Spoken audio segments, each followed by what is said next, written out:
আজিৰ ভিডিঅ'টোত আমি আমাৰ ভূগোল খণ্ডৰ একেবাৰে শেষৰটো অধ্যায় অসমৰ ভূগোল এই অধ্যায়টোৰ কিছুমান ইম্পৰ্টেণ্ট কুৱেশ্যন চাম। এই পাঠটোৰ পৰা ফাইনেলত থাকিব টোটেল 14 মাৰ্কছ, 2 মাৰ্কছৰ এটা, 3 মাৰ্কছৰ এটা, 4 মাৰ্কছৰ এটা আৰু 5 মাৰ্কছৰ এটা।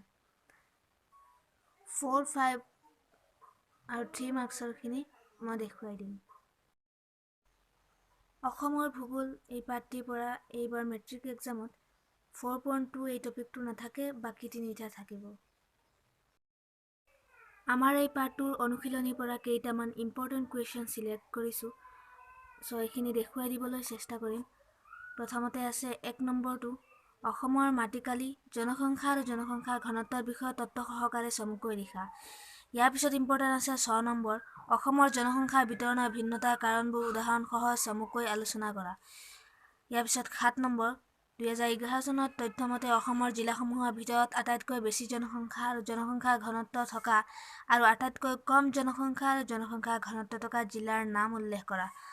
তাৰপিছত আছে 8 নম্বৰ, অসমৰ জনসংখ্যা বৃদ্ধিৰ কাৰণবোৰ চমুকৈ আলোচনা কৰা। 9 নম্বৰ, অসমলৈ প্ৰাচীন কালৰ পৰা বৰ্তমানলৈকে হোৱা জনপ্ৰব্ৰজনৰ সূত্ৰবোৰ একাদিক্ৰমে উল্লেখ কৰা। তাৰপিছত আছে 14, সম্পদ বুলিলে কি বুজায়, অসমৰ প্ৰধান প্ৰাকৃতিক সম্পদবোৰ কি কি? অসমৰ প্ৰধান তৈলক্ষেত্ৰসমূহ উল্লেখ কৰা। তাৰপিছত আছে 17 নম্বৰ, অসমৰ প্ৰাকৃতিক সম্পদসমূহৰ অৱক্ষয়ৰ কাৰণবোৰ কি কি? 18 নম্বৰ, বৰ্ধিত জনসংখ্যাই প্ৰাকৃতিক সম্পদৰ ওপৰত কেনেদৰে প্ৰভাৱ পেলাইছে? তাৰপিছত আছে 20 নম্বৰ, অসমত মানৱ সম্পদ গঢ়িবলৈ কেনে পদক্ষেপ গ্ৰহণ কৰিব লাগে?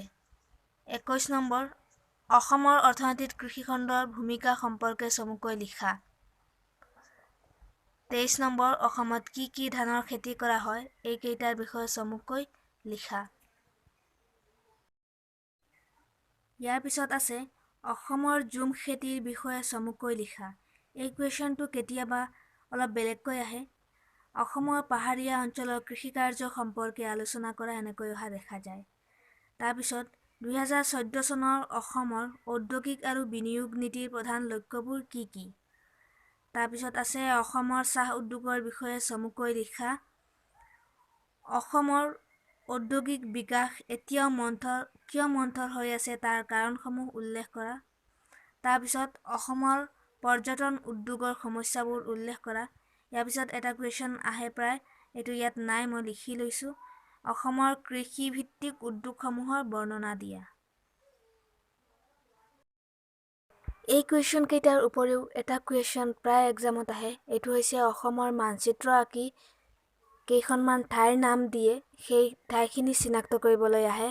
টোটেল মাৰ্কছ থাকে 5 মাৰ্কছ, গতিকে এই মানচিত্ৰখন আঁকি কিছুমান ঠাই চিনাক্ত কৰিবলৈ নিজে শিকি ল'বা। আজি ভিডিঅ'টো ভাল লাগিলে লাইক, কমেণ্ট আৰু শ্বেয়াৰ কৰিবা। লগতে আমাৰ এই ভূগোল খণ্ডৰ আগৰ 3টা পাঠৰ যদি ভিডিঅ' চোৱা নাই, মই ডিছক্ৰিপশ্যনত লিংক দি দিম, তাৰ পৰা গৈ চাব পাৰিবা। ধন্যবাদ।